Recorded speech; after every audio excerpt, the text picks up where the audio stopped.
Hello everyone, I'm Frank. Welcome to Learn How to Sudoku, where we take a very easy variant Sudoku puzzle and we break it down in detail so that you can learn how to Sudoku.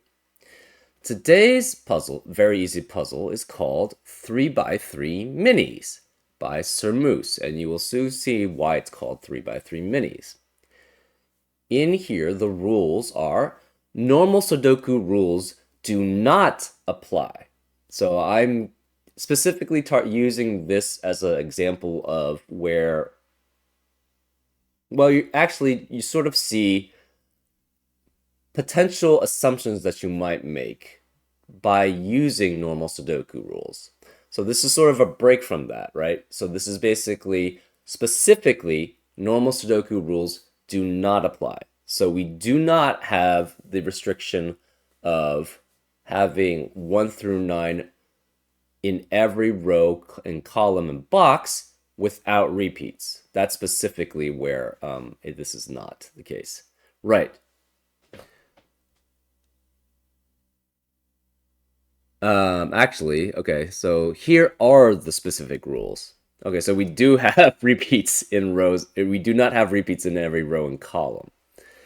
But we must place the digits from 1 through 9 in the grid so that they do not repeat in any row or column.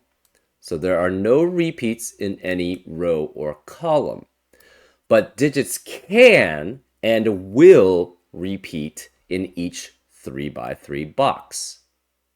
So that's why this is called 3x3 minis, because in these, it's not specifically, you can and will have repeats in every 3x3 box. So that's where it's different from normal Sudoku rules.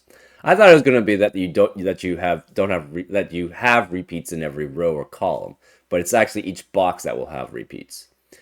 So each box will use exactly 3 of the digits from 1 through 9. So in each box, you can only have 3 of the digits from 1 through 9. But you also can't have repeats in any row or column, which is interesting. So you could have something like this box is filled with, I don't know, 2, 6, and let's use this one. This could be 2, 6, and 7 here, right? So it would have to be 2, 6, and 7, but you can't have repeats in them. So it would be like 6. That can't be 6. This is not working. I guess it would have to be 7 here. This would be 2. This would be 2, 7, 6. Oh, that's interesting. I found something out about these types of boxes. So that's an example of how these boxes must be filled out. We also have entropy rows, where every 3 cells along each row must contain a low digit, a middle digit, and a high digit. So as an example, you could have something like, I don't know, 6, 7, 2. So let's continue with that. And then we have like 5, 9, 1, 4, 8, and 3. So if you look in this row, every cells that are every set of 3 consecutive cells has a low digit. In this case, it's a 2, a middle digit, which is a 6 here, and a high digit, which is a 7. If you look at these 3, it's a low digit 2, middle digit 5, high digit 7. If you look at these 3, 2 is the low, 5 is the high, middle, 9 is the high, etc., etc. So this is an example of how entropy rows work. And then finally, we have, as a rule, digits along an arrow sum to the number in that arrow circle. So for example, if this were, say, a 3 and a 5, this would have to be 8, because the digits along the arrow must sum to the digit in the circle. And those are all the rules. If you'd like to play along, there's going to be a link in the description. And now, I'm going to get started. Let's learn how to Sudoku. Okay, so one thing you need to know then In this 3 by 3 box, since we can only have 3 unique cells, or you have to have exactly 3 unique digits, we know 2 of them add up to the other. Actually, it could be, that's not true, actually, necessarily. It could be 2 of the same adding up to 1. Well, we know, okay, so one thing we know about these minis, even though there have to be repeats in every box, across a row, you have to have the digits 1 through 9 because there are no repeats in any row. Similarly, with every column, you can't have repeats. So the 3 distinct digits in this box must be exactly different from the 3 distinct digits in this box, which must be exactly different from the 3 distinct digits in this box. We also know that in each box, you must have, since every 3 cells along each row must contain a low, a middle, and a high digit, every box also must contain a low and a middle and a high digit as their unique digits. We also know, finally, since you can't have repeats in any row or column, for this cell, it either the other digits that are the same must either be in a diagonal this way, or essentially it goes, in a sense, a diagonal the other way, right? But since this is a border, it would essentially continue on through here and then diagonally that way, right? So this is essentially, it diagonals this way, so 1, 2, 3, to be unique in each row and column, or it diagonals this way, right? If you take a look at this, okay, this is probably easier. So this one, whatever digit is here, it must either go this way in the box, or it must go this way in the box. But since this is no longer in the box, if it goes this way, it must continue on to that cell, right? And the reason is because you need one of those digits each in every row and column, and this is the only way that it works, so that each of these 3 fit into the box, right? Without like having duplicates in any row or column. So they will all essentially go, this will go essentially, if this goes this way, then this forces this to go this way, right? So this cell would be essentially go here, but it loops back on the cell. So then it would have to go like that, if that's the case. And this cell would have to go like that, right?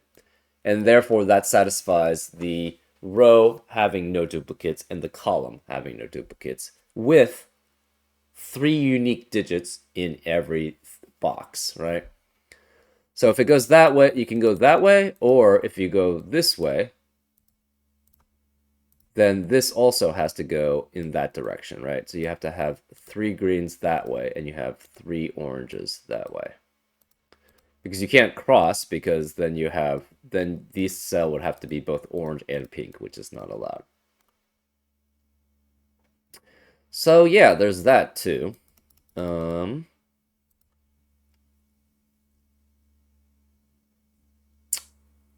Interesting. Okay, so what does that tell us then, right?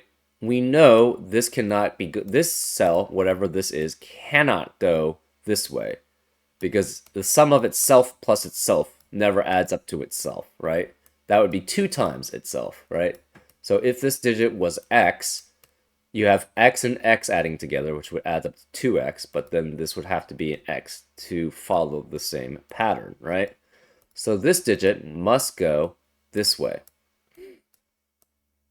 So this has to go this way. This digit must go this way then, and is the high digit, and this digit must go that way. Let's make this blue. Actually, let's make this, let's remove the pink. We're making this red because it's a high digit. So this digit must be the high digit then, because it must be the sum of the other 2 digits in the box. And remember, we said in every box you have a low digit, a middle digit, and a high digit. So this must be a high digit, so this is 7, 8, or 9 here. But we don't know which one it is. It must be the sum of a low digit or a low digit and a middle digit, though. So this is high, which means this must be high also, right? Because in every 3 digits, you have to have a high. Every 3 cells in a row, you have to have a high. This will be whatever the blue version is. Blue, okay, let's make this pink actually, because we don't know if it's low or middle. And this will be an orange because we need an orange set. This will be pink then. So this combination will always be this set. So this will be orange. This will be red. This will be pink. And this will follow this pattern because of how entropy rows work, right?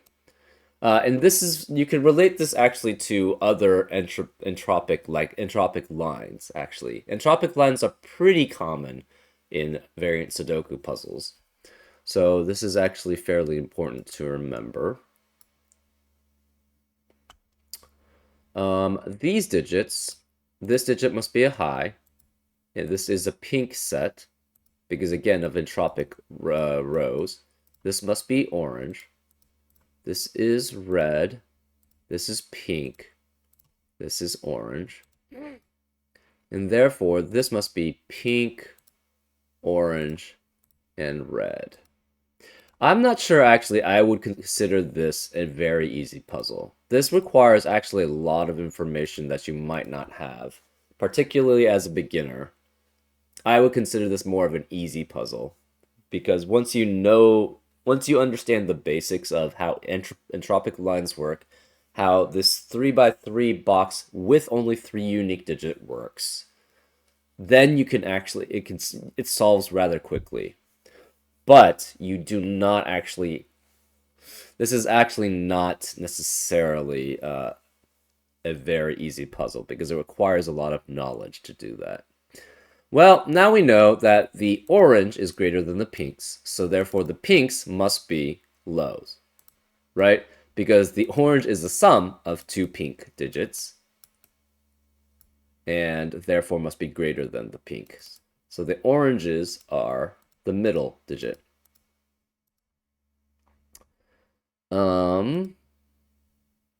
And this is all we get. We gain this all from entropy rows because, again, you have to have, for every 3 cells in the row, one must be low, one must be middle, and must be high. And with the way that these boxes work, we knew it had to be either, could not be this direction, it had to go this direction when go to the right and down for all the cells to match. This is a middle digit, which means neither of these can be high digits. One of them has to be a low at least. And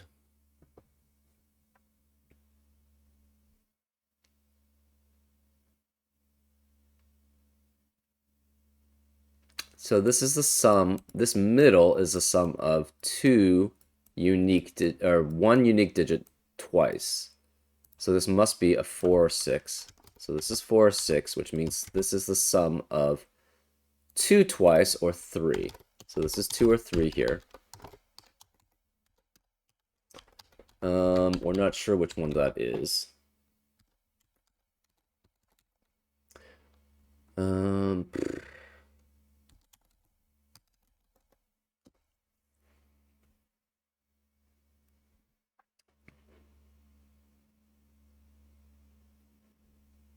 So the digits either go this way, so this would be the same digit here twice potentially,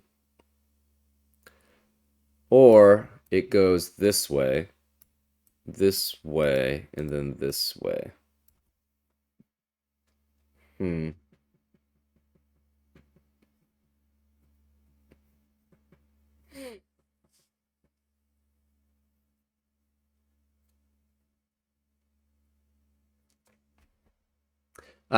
This digit cannot go this way because that would mean this digit is the same as these two digits. This digit would then be the same as that, so this digit would have to be 0 to add up with that the same digit to add up to whatever that digit is. So this cannot go this way, it must go the other direction. So this has to go, essentially, this has to go this direction, right? Because it cannot go this way, it has to go the other way, which is there. This then is, we're going to make this orange, and then this must be pink, right? Therefore, this is yellow, orange, pink, yellow, orange, yellow, orange, pink. This is orange, pink, yellow, orange, pink, yellow. This is pink, yellow, orange, pink, yellow, orange. But we don't know what these are specifically, right? Orange is greater than pink. We have two yellows adding up to a green. What does that mean then? Well, yellow cannot be high because it adds up to a middle digit. We know pink is less than the orange, and so orange must be greater than the pink. Orange must be greater than the pink. Pink cannot be high. Yellow could be high, so orange has to be the highs. So orange is the highs. We don't know if yellow... So since orange is the high...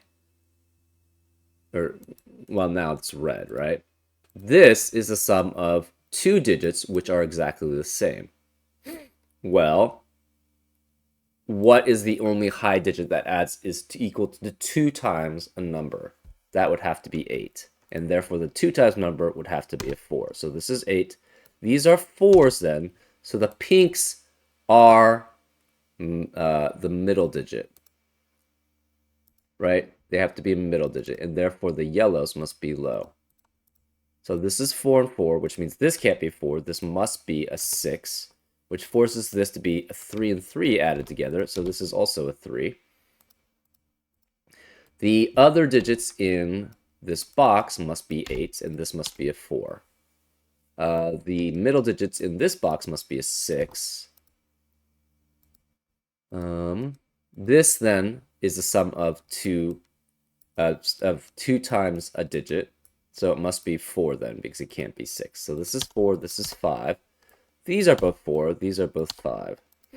This then must be 2. So these are all 2.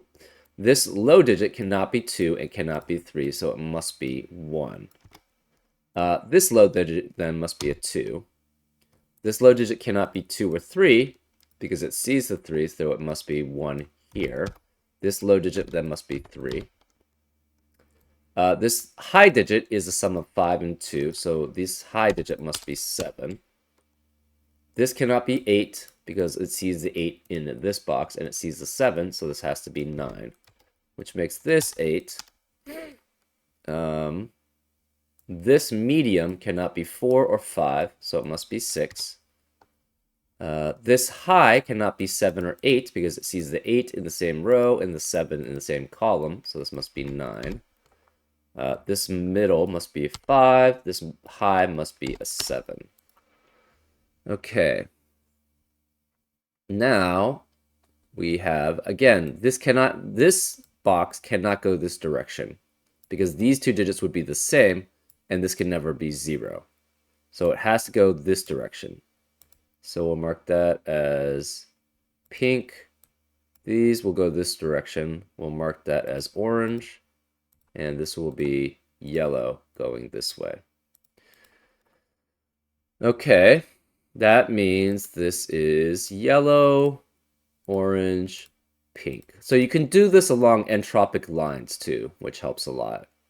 This is yellow, orange, pink. This is orange, pink, yellow, orange, pink, yellow. And this is pink, yellow, orange, pink, yellow, orange. So this is the sum. So pink is the sum of two orange digits. Okay. But they must be different ones. That's interesting. Orange still could be. Okay. Let's actually use Sudoku here now. What are these? What are the remaining digits in column 6? They must be 3, 6, and 9. Interesting. Okay. What are the remaining digits in column 7? They must be 1, 4, and 8 because of the digits remaining. The digits remaining in column 8 have to be 1, 4, and 8. Wait, that doesn't work. Oh. Yeah, okay, so this must be 1, 4, and 8. Right. Right, because these are the same digits, no matter what. So this is a 1, 4, 8 triplet. This is 3, 6, 9. And then this must be 2, 5, and 7. Okay. This obviously cannot be 1. It could be 4, 1, 3 here. Can it ever be 8? 8 would need 1, 7, which is not possible. 2, 6, or 3, 5. Or 4, 4, but that doesn't... Those would be the same digits, and we know these are distinctly different digits. So I think this actually has to be 4, 1, and 3. So we know then that the oranges are low, the pinks are middle, and the yellows are all high. So all of these are 1. So these are all 1s. These are all 4s. These are all 8s. These are 3s. These are 6s. This is 9. The lows are 2. The highs are 7. And the middles are all 5. And that's how you solve it. Yeah, I mean, this is pretty straightforward. There's a lot of knowledge that you have to have, though, to actually make this non-trivial. You can stumble on this knowledge just by trying things out. That's actually what happened for me, right? Because I was just like, oh, well, what happens if we tried to place the digits in a certain way, right? When I was giving an example, I saw that basically it had to be in the pattern going from either going to the right diagonal, from upper left to the right diagonal, or it had to go toward the left diagonal, right? Down. To form a pattern that would work for all 3 digits. So, yeah. And then you have to have knowledge about, like, how these interact, right? I would consider this an easy puzzle, but, I mean, it is, if you have the knowledge, it is very easy. Anyways, I hope you enjoyed this episode of Learn How to Sudoku, and I'll see you next time on Frank Puzzles. Take care.